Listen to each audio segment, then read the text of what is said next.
All right, let's talk about the Seattle Seahawks now that training camp is in full swing. Look, we talked about mini camps and OTAs all we want. A lot of good stuff happened during those practices, but now is where it really needs to step up. All the players are together.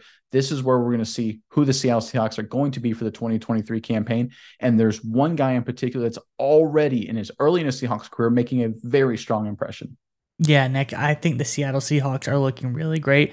This guy has been on our radar since the very first day, and he's really been impressive. I think the Seahawks fans are going to love this story. But Seahawks fans, training camp is here. That means football is right around the corner. Now's the time to get in your official predictions in the comments section below.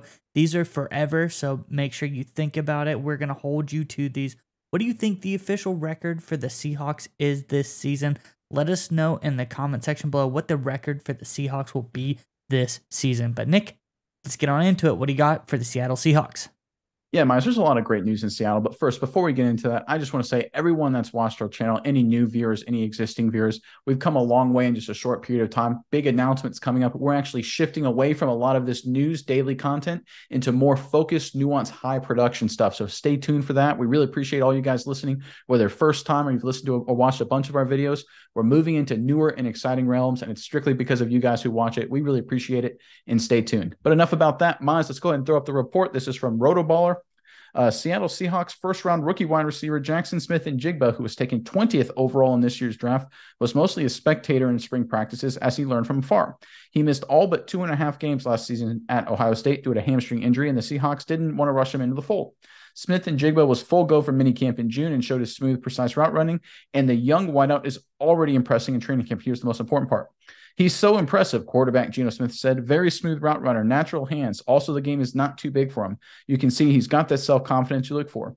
The 21-year-old has already apparently won the number 3 job behind DK Metcalf and Tyler Lockett, which was expected to happen eventually.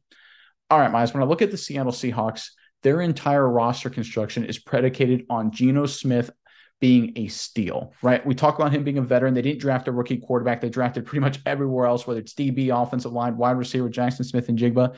But the fact that you have Geno Smith with the talent around him, it's almost like they have him on a rookie deal because they're surrounded with elite rookie talents like Jackson Smith-Njigba.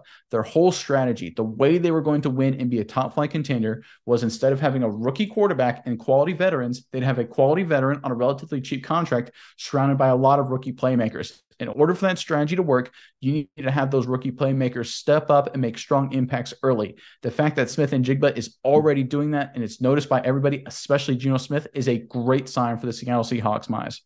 Yeah, Nick, I think that Smith-Njigba is really, truly the steal of the draft. I think the Seahawks, no matter, they could have drafted him first overall, and I think he still would have been a steal because I always think back to that game that we watched together, the college football playoff game that he was, or Rose Bowl game that he was in.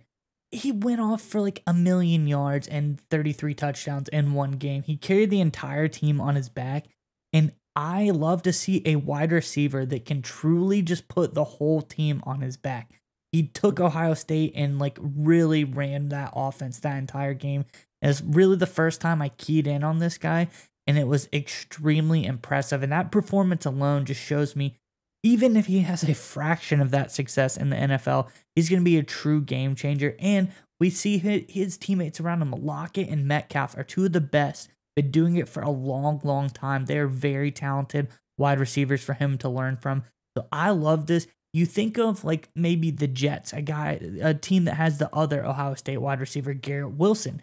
They came in, but who's Wilson going to learn from? He doesn't really have a lot of talent on that receiving core. He is the talent in that receiving core and to prove it himself.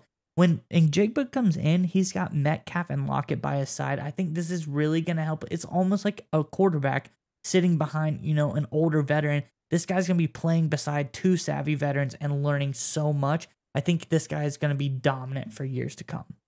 Miles, I tell you what, when I look at the Seahawks and the way their roster is construction, their situation right now, it reminds me a lot, going to date myself a little bit here, with the 1998 Minnesota Vikings.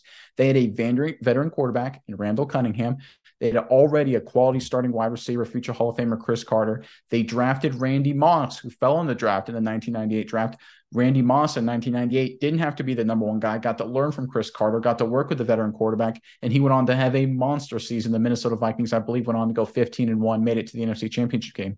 Jackson Smith-Njigba is in a very similar situation. He doesn't have to be the number one. He could be, but he doesn't have to be because he already has Lockett and Metcalf.